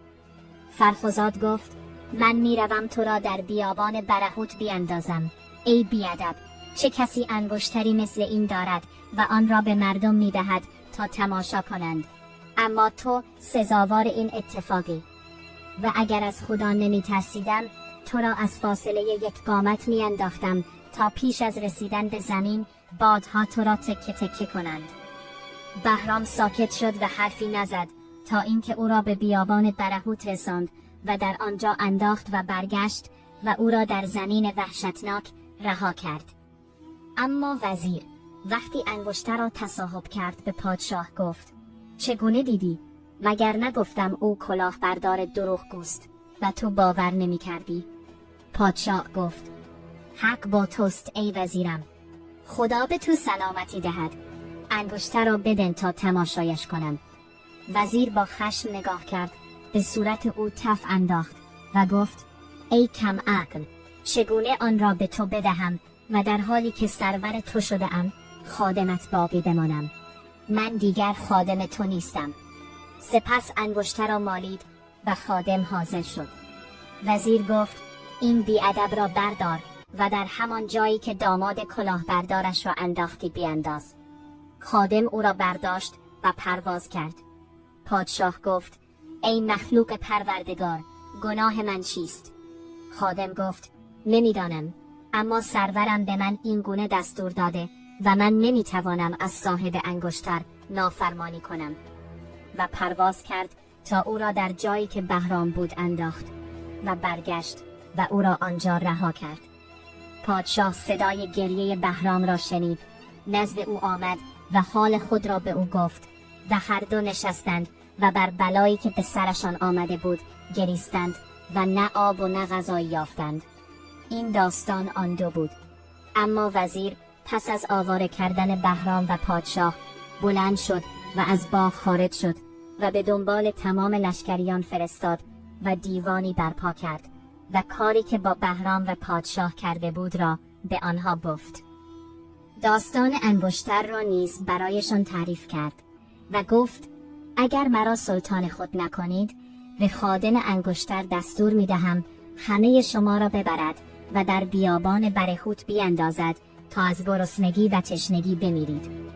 گفتند به ما آسیبی نرسان، ما تو را به عنوان سلطان پذیرفتیم و از دستور تو نافرمانی نمی کنیم. آنها به اجبار با پادشاهی او موافقت کردند. وزیر شروع کرد هرچه می‌خواست از فرخزاد طلب می‌کرد و او فوراً در پیشگاهش حاضر می‌کرد. او بر تخت نشست و لشکریان از او اطاعت کردند. سپس پیامی برای دختر پادشاه فرستاد و گفت خود را آماده کن که امشب نزد تو میآیم، زیرا مشتاق تو هستم. دختر گریست و دوری پدر و شوهرش بر او سخت گذشت. سپس پیامی فرستاد و گفت به من مهلت بده تا عدم تمام شود، سپس خطبه را بخوانید و از راه حلال بیا. وزیر پیام فرستاد من ادب و مدت طولانی نمیشناسم و نیازی به خطبه ندارم و حلال را از حرام نمیشناسم. حتما امشب نزد تو میآیم. دختر پیام فرستاد خوش آمدی، عیبی ندارد و این مکری از جانب او بود. وقتی جواب رسید وزیر خوشحال و شادمان شد، زیرا عاشق او بود. سپس دستور داد غذا بین مردم پخش کنند و گفت از این غذا بخورید که ولیمه عروسی است، زیرا امشب میخواهم با ملکه همبستر شوم. شیخ الاسلام گفت رفتن نزد او برای تو حلال نیست تا اینکه عده‌اش تمام شود و خطبه‌ات را بر او بخوانی. وزیر گفت من عده و مدت نمیشناسم، پس زیاد حرف نزن. شیخ الاسلام ساکت شد و از واکنش او ترسید و به سربازان گفت این کافری است که دین و مذهب ندارد. وقتی شب شد وزیر نزد دختر رفت و او را دید که بهترین لباسهایش را پوشیده و با خنده گفت شب مبارک باشد، خوش آمدی سرورم. حتی اگر پدر و شوهرم را هم می‌کشتی برای من بهتر بود. وزیر گفت حتما آنها را می‌کشم. دختر او را نشاند و شروع به شوخی و مزاح کرد تا به انگشتر دست یابد و شادی او را به غم تبدیل کند. وقتی وزیر ملایمت و لبخند او را دید، هوس بر او غلبه کرد و خواستار وصال شد. وقتی به او نزدیک شد، دختر از او فاصله گرفت و گفت سرورم، مگر مردی را که به ما نگاه می کند نمی بینی؟ تو را به خدا مرا از چشم او بپوشان. چگونه با من همبستر می شدی وقتی او به ما نگاه می کند؟ وزیر خشمگین شد و گفت آن مرد کجاست؟ دختر گفت ایناهاش نرنگین انگشتر سرش را بیرون آورده و نگاه می کند. وزیر گمان کرد که خادم انگشتر به آنها نگاه می کند، خندید و گفت نترس، او یک خادم است و تحت فرمان من است. دختر گفت من از عفریت ها می ترسم. آن را درآور و دور از من بیانداز. وزیر آن را درآورد و روی بالشت گذاشت و به او نزدیک شد. دختر با لگد به قلبش کوبید و او به پشت افتاد و غش کرد. دختر ملازمانش را صدا زد و آنها فوراً آمدند. دختر گفت او را بگیرید. 40 کنیز او را گرفتند و دختر به سرعت انگشتر را از روی بالشت برداشت. ناگهان فرخزاد آمد و گفت لبیک بانوی من. دختر گفت این کافر را ببر و در زندان بیانداز و غل و زنجیرش را سنگین کن. خادم او را برد و در زندان غضب انداخت و برگشت و گفت بانوی من، او را زندانی کردم. دختر پرسید پدر و شوهرم کجا هستند؟ گفت آنها را در بیابان برهوت انداختم. دختر گفت به تو دستور می دهم همین ساعت آنها را نزد من بیاوری. گفت سمعا و طاعتا. سپس از پیش او پرواز کرد تا به بیابان برهوت رسید و نزد آنها فرود آمد و دید نشسته اند و گریه می کنند و به هم شکایت می برند. به آنها گفت نترسید، فرج شما فرا رسید و ماجرای وزیر را برایشان تعریف کرد و گفت من به اطاعت از او دختر پادشاه وزیر را با دستان خود زندانی کردم. سپس او به من دستور داد شما را برگردانم. آنها از این خبر خوشحال شدند. سپس آن دو را برداشت و پرواز کرد. ساعتی نگذشت که آنها را نزد دختر پادشاه برد. دختر بلند شد، با پدر و شوهرش سلام کرد آنها را نشاند و غذا و شیرینی برایشان آورد و بقیه شب را گذراندند. روز دوم لباس فاخری به پدرش و لباس فاخری به شوهرش پوشاند و گفت: پدرم، تو به عنوان پادشاه روی تخت خود بنشین، همانطور که قبلا بودی، و شوهرم را وزیر دست راست خود قرار بده. سربازانت را از ماجرا آگاه کن و وزیر را از زندان بیاور و او را بکش و سپس بسوزان، زیرا او کافر است. او میخواست بدون عقد شرعی با من همبستر شود و علیه خود شهادت داد که کافر است و دینی ندارد، و به دامادت که او را وزیر دست راست خود کرده ای وصیت کن. پادشاه گفت: سمعا و طاعتا دخترم، اما انگشتر را به من بده یا آن را به شوهرت بده. دختر گفت: این انگشتر نه برای تو مناسب است و نه برای او. انگشتر پیش من میماند و شاید من از هر دوی شما بهتر از آن محافظت کنم. هرچه خواستید از من بخواهید و من از خادم انگشتر برای شما درخواست میکنم.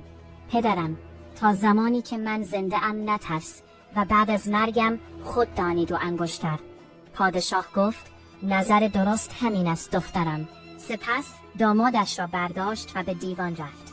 سربازان شب را در غم و اندوه به خاطر دختر پادشاه و کار وزیر با او گذرانده بودند و ترسیده بودند که شریعت اسلام حد که حرمت شود، زیرا برایشان روشن شده بود که او کافر است. آنها در دیوان جمع شده بودند و شیخ الاسلام را سرزنش می کردند و می گفتند: چرا او را از همبستری نامشروع با ملکه باز انداشتی؟ شیخ الاسلام گفت: ای مردم، این مرد کافر است و مالک انگشتر شده است و از دست من و شما کاری ساخته نیست. خداوند متعال او را مجازات خواهد کرد. پس سکوت کنید تا شما را نکشد.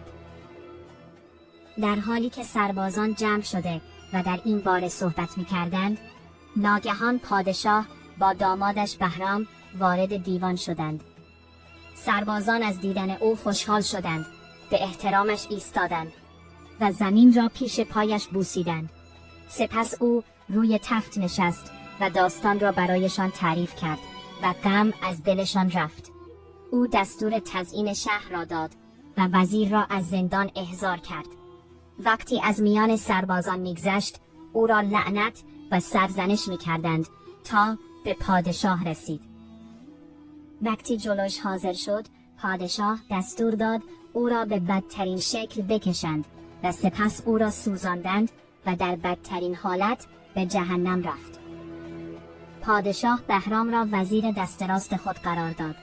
اوقات خوشی برای آنها فراهم شد و شادی‌ها صفا یافت. این وضعیت 5 سال ادامه داشت. در سال 6 پادشاه درگذشت و دختر پادشاه شوهرش را به جای پدرش سلطان کرد و انگشتر را به او نداد. او در این مدت از او باردار شده و پسری بسیار زیبا، خوشرو و کامل به دنیا آورده بود. او در آغوش دایه ها بود تا به سن 5 سالگی رسید. مادرش به بیماری مرگ مبتلا شد. بهرام را احضار کرد و گفت: من بیمارم. بهرام گفت: سلامتی باشد ای عزیز دلم. گفت: شاید من بمیرم و نیازی به سفارش پسرت نیست، اما سفارش میکنم که انگشتر را حفظ کنی به خاطر ترس از جان تو و این پسر. بهرام گفت: کسی که آن را حفظ کند آسیبی نمی‌بیند. زن انگشتر را درآورد و به او داد و روز دوم به رحمت خدا رفت. بهرام پادشاه شد و به اداره امور پرداخت. روزی اتفاق افتاد که بهرام دستمال را تکان داد، اشاره به پایان مجلس، و سربازان از پیش او به جایگاه‌های خود رفتند و او به اتاق نشیمن رفت و در آنجا نشست تا روز گذشت و تاریکی شب فرا رسید.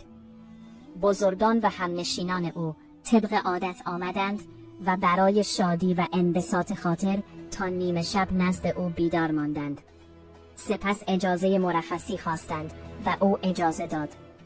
بعد از آن کنیزی که مأمور خدمتگزاری بستر او بود آمد، تشک را پهن کرد، لباسش را درآورد و لباس خواب پوشاند و پاهایش را مالش داد تا خواب بر او غلبه کرد.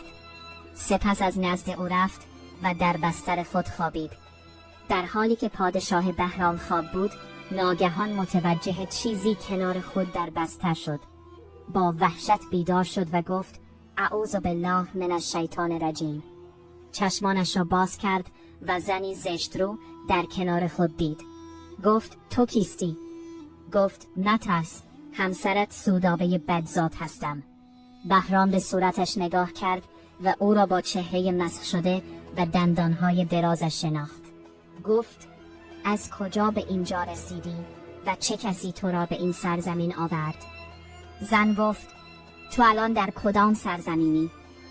بهرام گفت: ما در شهر زرین شهر هستیم. و تو کی از شیراز جدا شدی؟ گفت: همین ساعت. بهرام پرسید: چگونه؟ زن گفت: وقتی دعوا کردیم و شیطان مرا به آزار تو وسوسه کرد، به حاکمان شکایت کردم. آنها دنبال تو گشتند و کیدایت نکردند.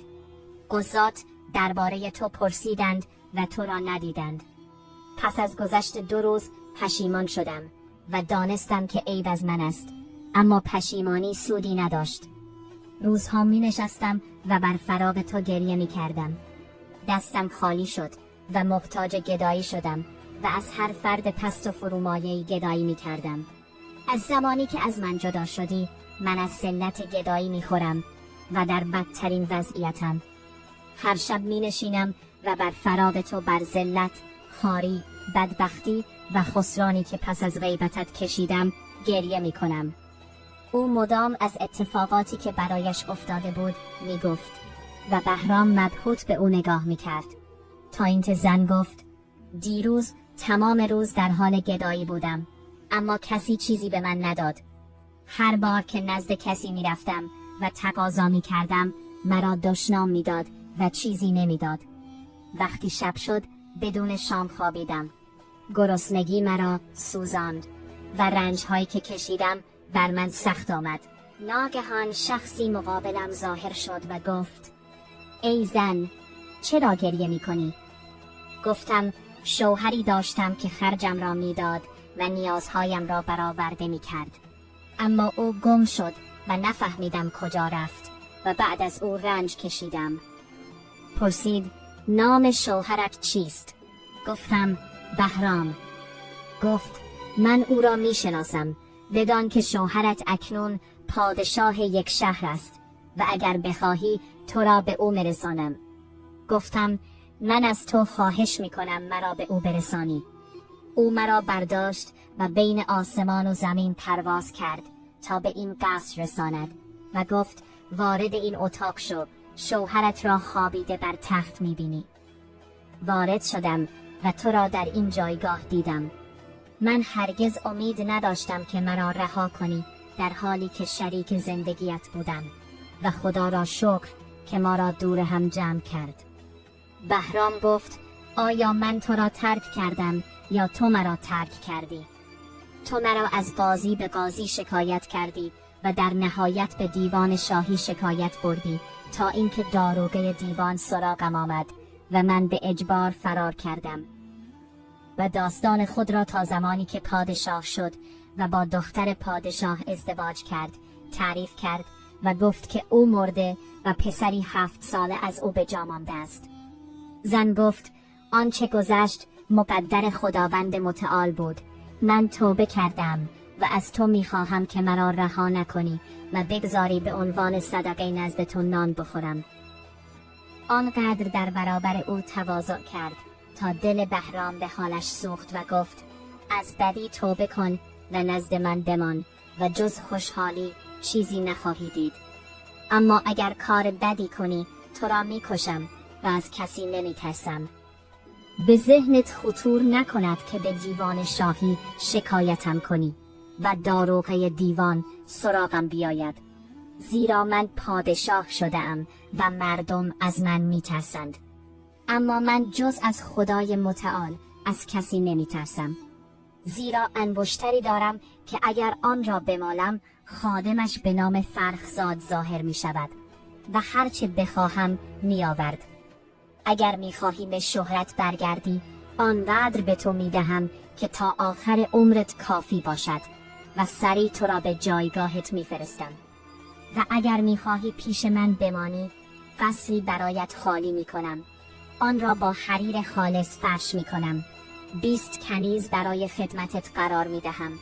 غذاهای لذیذ و لباس برایت فراهم میکنم تا ملکه شوی و در نعمت فراوان بمانی تا بمیری یا من بمیرم. نظرت چیست؟ زن گفت من میخواهم پیش تو بمانم. سپس دستش را بوسید و توبه کرد. بهرام قصری جداگانه برای او آماده کرد. کنیزان و خواجگانی به او بخشید و او ملکه شد. پسر بهرام نزد او و پدرش میرفت و میآمد، اما زن از پسر متنفر بود چون فرزند او نبود. وقتی پسر نگاه خشمنود و کینه او را دید، از او دوری کرد و از او متنفر شد. بهرام به عشق کنیزان زیبارو مشغول شد و به همسرش سودابه بدزاد فکر نکرد، زیرا او پیرزنی با چهره زشت شده بود، به خصوص که قبلا بدترین بدیها را به او کرده بود و صاحب المثل میگوید بدی کردن ریشه خواسته را قطع می کند و کینه را در زمین دلها می کارد. بهرام با بدی جواب او را نداد، بلکه این اکرام را برای رضای خداوند متعال در حق او انجام داد. وقتی زن دید که بهرام از وصال او امتناع می کند و به دیگران مشغول است، از او کینه به دل گرفت و حسادت بر او چیره شد و ابلیس او را وسوسه کرد که انگشتر را از او بگیرد، او را بکشد و خودش را به جای او ملکه کند. شبی از شبها از قصر خود بیرون آمد و به سوی قصری که شوهرش پادشاه در آن بود رفت. از قضا و تقدیر چنین شد که بهرام با یکی از کنیزان زیبا و خوشندامش خوابیده بود و از شدت تقوا انگشتر را از انگشتش درآورده بود، زیرا آن را جز با طهارت نمی پوشید.